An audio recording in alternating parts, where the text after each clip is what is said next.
नमस्कार दोस्तों, आज हम चर्चा करेंगे अखिलेश यादव सरकार के कामकाजों के बारे में कि जब अखिलेश यादव की सरकार 2012 से 2017 के बीच में रही तो उनकी सरकार ने किन किन महत्वपूर्ण योजनाओं को लागू किया, किन योजनाओं को लागू करके जनता को लाभान्वित किया और क्या ऐसे प्रमुख कारण रहे जो उनकी विफलताओं के कारण थे जिनकी वजह से दोबारा उनकी सरकार नहीं आ पाई। क्योंकि उनकी सरकार में विकास कार्य तो खूब हुए, लेकिन कानून की बात की जाए तो कानून की व्यवस्थाओं को लागू करने में कहां विफल रही अखिलेश सरकार, इन सब की चर्चा हम डिटेल में करेंगे। तो आप बने रहे वीडियो में एंड तक। बिना देरी किए हुए वीडियो को शुरू करते हैं। मैं हूं ब्रजेश परिहार और अगर आपको हमारे वीडियो पसंद आए तो इसे लाइक जरूर करें और ज्यादा से ज्यादा शेयर करें, जिससे सभी को जागरूकता मिले और सब समझ पाए कि अखिलेश सरकार और योगी सरकार के बीच के कामकाजों में क्या अंतर है। और इस वीडियो के माध्यम से शायद योगी सरकार तक भी ये जानकारी पहुंचे कि उन्हें किस और दिशा में कार्य करना चाहिए, जिससे कि कामकाज के मामले में भी वो अखिलेश सरकार से आगे निकल जाए। सबसे पहले बात करते हैं युवाओं की। अखिलेश यादव सरकार ने युवाओं को शिक्षा और डिजिटल सशक्तिकरण से जोड़ने के लिए कुछ महत्वपूर्ण कार्य किए। युवाओं को डिजिटल दुनिया से जोड़ने के लिए 18 लाख लैपटॉप वितरित किए गए। यह योजना युवाओं को तकनीकी रूप से मजबूत बनाने के लिए शुरू की गई। उत्तर प्रदेश कौशल विकास मिशन, इस मिशन के तहत लगभग 15 लाख विद्यार्थियों को विभिन्न क्षेत्रों में कौशल प्रशिक्षण दिया गया, जिससे कि उन्हें रोजगार के अवसर मिल सके। सरकार ने राज्य के युवाओं को रोजगार के योग्य बनाने के लिए भी कई कार्यक्रम चलाए, जैसे रोजगार मेलाओं का आयोजन किया गया। उत्तर प्रदेश में अखिलेश सरकार के अंदर 50 से अधिक रोजगार मेलाओं का आयोजन किया गया, जिसमें हजारों उन विद्यार्थियों को जिनके पास रोजगार के साधन नहीं थे, उन्हें रोजगार के नए नए अवसर मिले। अब बात करते हैं आधारभूत ढांचे की। अखिलेश सरकार ने उत्तर प्रदेश में सड़कें, एक्सप्रेसवे और परिवहन सेवाओं में सुधार के लिए बहुत बड़ा काम किया। आगरा लखनऊ एक्सप्रेसवे, इस 302 किलोमीटर लंबे एक्सप्रेसवे का निर्माण रिकॉर्ड समय में किया गया। यह उत्तर प्रदेश का सबसे लंबा एक्सप्रेसवे है और यह राज्य की आर्थिक गतिविधियों को बढ़ाने में भी सहायक है। लखनऊ मेट्रो परियोजना, उत्तर प्रदेश की पहली मेट्रो सेवा लखनऊ मेट्रो, इसका शुभारंभ भी अखिलेश सरकार में किया गया। इसे भी रिकॉर्ड समय में बनाकर तैयार कर दिया गया। रिकॉर्ड समय से मेरा मतलब यह है कि जितनी जल्दी इन परियोजनाओं को समाप्त किया गया, यानी कि इनका काम पूरा किया गया, वह अन्य किसी भी प्रोजेक्ट में नहीं किया गया पूरे के पूरे देश भर में, इसलिए इसको मैं रिकॉर्ड समय कह रहा हूँ। अखिलेश सरकार ने शिक्षा के क्षेत्र में भी कई महत्वपूर्ण कार्य किए। 3 नई यूनिवर्सिटीज का निर्माण किया गया, जिसमें जालौन में बुंदेलखंड विश्वविद्यालय, कानपुर में छत्रपति साहूजी महाराज विश्वविद्यालय और इलाहाबाद में मदरसा बोर्ड यूनिवर्सिटी का निर्माण किया गया। ये विश्वविद्यालय भी शिक्षा के क्षेत्र में महत्वपूर्ण योगदान देते हैं। राज्य में 14 से अधिक आवासीय विद्यालय बनाए गए, जिसमें गरीब छात्रों को शिक्षा के साथ साथ आवासीय सुविधा भी प्रदान की जाती है। किसानों के लिए भी अखिलेश सरकार ने कई योजनाओं की शुरुआत की। किसानों के लिए बीमा कवरेज का प्रावधान किया गया, ताकि प्राकृतिक आपदाओं में उनकी फसल को नुकसान हो तो उसके लिए उन्हें आर्थिक सहायता दी जा सके। और अगर किसी कारणवश कोई किसान दुर्घटनाग्रस्त हो जाता है और किसी कारणवश वो उसकी मृत्यु हो जाती है, तो उस किसान को 5 लाख रुपए की राशि सरकार की तरफ से दी जाती थी। यूरिया की नीम कोटिंग की शुरुआत भी अखिलेश सरकार में हुई, और ये नीम कोटिंग का मतलब ये है कि जो भी कृषि के अलावा यूरिया का उपयोग होता था उनको रोक दिया गया, ताकि किसानों को प्रॉपर मात्रा में यूरिया मिल सके। और यह सुविधा आज भी उत्तर प्रदेश की सरकार के अंदर लागू है। डायल 100 की तर्ज पर किसानों के लिए भी एक हेल्पलाइन नंबर बनाया गया, जिसमें अगर किसान कोई भी समस्याओं के बारे में, कृषि से संबंधित कोई भी समस्याओं के बारे में पूछना चाहते हैं तो वो उस टोल फ्री नंबर पर कॉल करके वो तुरंत कृषि से संबंधित सारी जानकारियों को प्राप्त कर सकते थे। ये सेवा भी अखिलेश सरकार में शुरू की गई। महिला सुरक्षा और सशक्तिकरण के क्षेत्र में भी अखिलेश सरकार ने सराहनीय कार्य किया।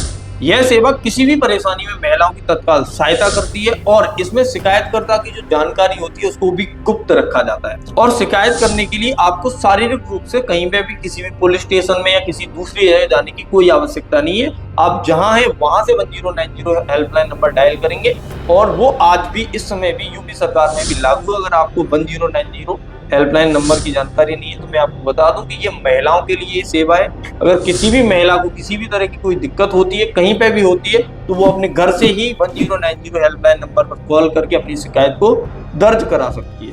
कन्या विद्याधन योजना, इस योजना के तहत गरीब परिवार की बच्चियों को 30,000 रुपए की राशि उच्च शिक्षा के लिए प्रदान की जा सकती थी, ताकि उनकी शिक्षा का खर्च वहन किया जा सके और उनके परिवारों पर उसका कोई लोड ना आए। इसी तरह पर उन्होंने ग्रामीण क्षेत्रों में जो लड़कियां आने जाने में जिनको समस्या होती थी, स्कूल आती हैं, स्कूल से जाती हैं, तो आने जाने में उस समस्या को खत्म करने के लिए उन्होंने समाजवादी साइकिल की शुरुआत भी की थी। अब स्वास्थ्य सेवाओं की बात करते हैं। अखिलेश सरकार ने स्वास्थ्य सेवाओं को सुदृढ़ बनाने के लिए भी कई महत्वपूर्ण कदम उठाए थे। 108 एम्बुलेंस सेवा, यह सेवा राज्य के सभी जिलों में शुरू की गई थी, ताकि आपातकालीन स्थिति में मुफ्त में चिकित्सा सहायता दी जा सके। अखिलेश सरकार में एक और नई एम्बुलेंस सेवा शुरू की गई थी, 102 मातृ शिशु एम्बुलेंस सेवा। इसमें जो भी गर्भवती महिलाएं होती थी या जो नवजात शिशु होते थे या बच्चे होते थे, उनको लाने और ले जाने का काम 102 जो एम्बुलेंस सेवा थी वो करती थी। राज्य में नए मेडिकल कॉलेज और अस्पताल खोले गए, ताकि चिकित्सा सेवा दूर दराज वाले इलाकों में भी पहुंच सके, जिसमें Saifai medical university, free diagnosis services, सामुदायिक स्वास्थ्य केंद्रों में सुधार और नए सामुदायिक स्वास्थ्य केंद्रों का निर्माण और फ्री दवा वितरण शामिल है। डिजिटल युग में अखिलेश सरकार ने प्रशासनिक सुधार और डिजिटल सेवाओं को बढ़ावा देने का काम भी किया। सरकार ने कई सरकारी सेवाओं को डिजिटल प्लेटफॉर्म पर लाने का कार्य किया, जिससे नागरिकों को आसानी से उन डिजिटल सेवाओं का लाभ ऑनलाइन मिल सके। अखिलेश सरकार ने राज्य में कानून व्यवस्था को सुधारने के लिए भी महत्वपूर्ण कदम उठाए।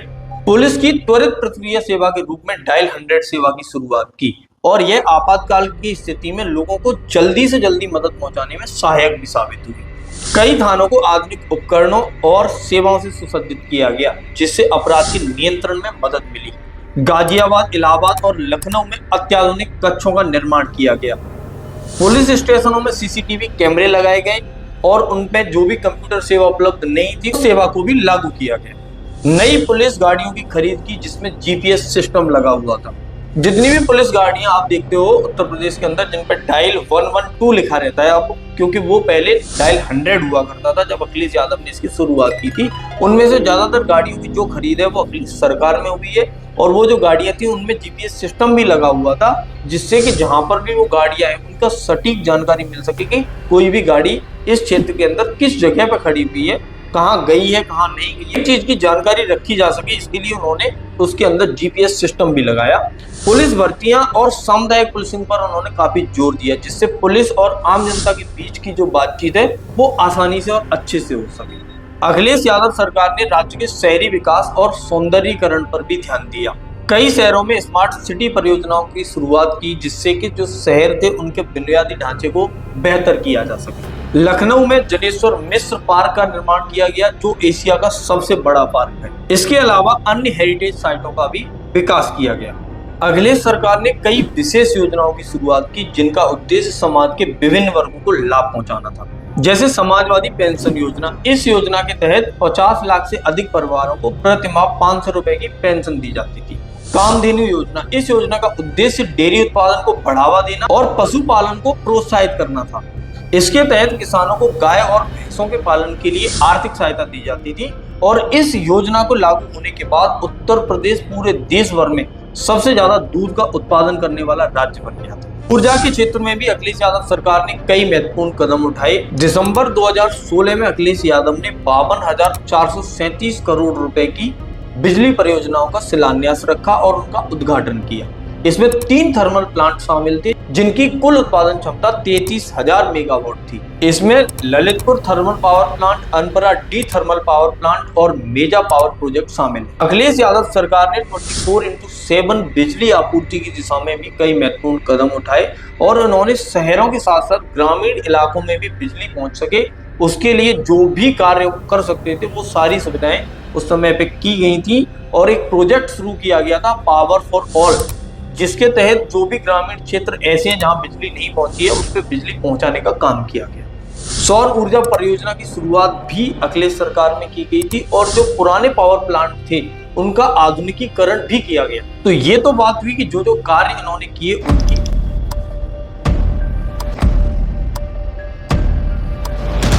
अब बात करते हैं कि व्यवस्थाएं कहां बिगड़ी। अखिलेश यादव की सरकार के दौरान दंगे और सांप्रदायिक घटनाएं एक महत्वपूर्ण मुद्दा बना रहा। विशेषकर 2013 में हुआ मुजफ्फरनगर दंगा सुर्खियों में रहा, जिसमें बड़े पैमाने पर हिंसा हुई और सैकड़ों लोग प्रभावित हुए। इसके अलावा भी अन्य छोटे बड़े सांप्रदायिक घटनाएं और दंगे भी इस अवधि में हुए, जिससे कानून व्यवस्था पर सवाल उठाए गए। अगस्त सितंबर 2013 में मुजफ्फरनगर और उसके आसपास के क्षेत्रों में बड़े पैमाने पर दंगे भड़के, जिसमें करीब 60 लोग मारे गए और हजारों लोग विस्थापित हो गए। इस घटना ने प्रशासनिक विफलताओं, कानून व्यवस्था की स्थिति और सांप्रदायिक सौहार्द पर गहरा प्रभाव डाला। इससे राज्य सरकार की क्षमता पर भी सवाल उठे, खासकर जब राहत शिविरों की स्थिति और पीड़ितों की सुरक्षा को लेकर आलोचना हुई। दंगों की शुरुआत एक छेड़छाड़ की घटना से शुरू हुई, जिसने सांप्रदायिक रूप ले लिया और यह एक हिंसा में बदल गई। यह दंगा मुख्यतः जाट और मुस्लिम समुदाय के बीच में भड़का हुआ था। कुल मिलाकर अखिलेश सरकार के कार्यकाल के दौरान दंगे और सांप्रदायिक घटनाएं चुनौती बनी रही और इसे कानून व्यवस्था के मोर्चे पर एक कमजोर कड़ी के रूप में देखा गया। इस दौरान सरकार ने शांति और सौहार्द कायम करने के लिए कदम उठाए, लेकिन इन घटनाओं ने सरकार को राजनीतिक रूप से घेरेबंदी में रखा। अखिलेश यादव सरकार के कार्यकाल के दौरान महिलाओं के खिलाफ अपराध, विशेष रूप से बलात्कार की घटनाओं ने राज्य की कानून व्यवस्था पर सवाल उठाए। उस समय मीडिया रिपोर्ट्स और सरकारी आंकड़ों के दौरान महिलाओं के खिलाफ हुए अपराधों में वृद्धि देखी गई। National crime records bureau (NCRB) के अनुसार उत्तर प्रदेश के अंदर 2012 से 2016 के बीच होने वाले बलात्कारों की संख्या में वृद्धि देखी गई। 2013 में लगभग 3050 बलात्कार के मामले दर्ज किए गए। 2014 में यह आंकड़ा बढ़कर 3467 हो गया। 2015 में राज्य में लगभग 3025 बलात्कार के मामले दर्ज हुए और 2016 में यह संख्या बढ़कर 4882 हो गई।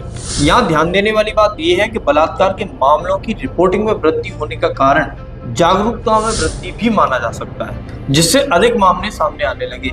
हालांकि इसे राज्य की सुरक्षा और महिलाओं की सुरक्षा में विफलता के रूप में देखा गया। अखिलेश सरकार को इन मामलों को रोकने के लिए प्रभावी कदम उठाने के लिए आलोचना का सामना करना पड़ा। अखिलेश यादव सरकार के कार्यकाल के दौरान हिंदू मुस्लिम विवाद और सांप्रदायिक तनावों के भी कई मामले सामने आए। सरकार के कार्यकाल के दौरान ऐसी कई घटनाएं घटी जिन्होंने राज्य में सांप्रदायिक स्थिति को प्रभावित किया और विपक्षी पार्टी द्वारा सरकार की आलोचना की गई। जैसा कि मैंने अभी बताया, मुजफ्फरनगर दंगा यह सबसे बड़ा और महत्वपूर्ण सांप्रदायिक विवाद था जो अखिलेश सरकार के दौरान घटा। इस दंगे का राजनीतिक फायदा भाजपा ने उठाया और इसे अपने आगामी चुनाव में अपने अभियान का हिस्सा बनाया। अखिलेश सरकार के कार्यकाल के दौरान ही कुछ और भी सांप्रदायिक घटनाएं सामने आई, जिनमें अलीगढ़ और सीतापुर में घटी हुई हिंसक घटनाएं शामिल हैं। इन घटनाओं ने राज्य में सामाजिक और धार्मिक तनाव को बढ़ाया। इन घटनाओं को लेकर राज्य सरकार पर आरोप लगाए गए कि वह इस प्रकार के सांप्रदायिक तनाव को रोकने में पूरी तरह नाकाम रही। अखिलेश यादव सरकार के दौरान विपक्ष, खासकर भारतीय जनता पार्टी ने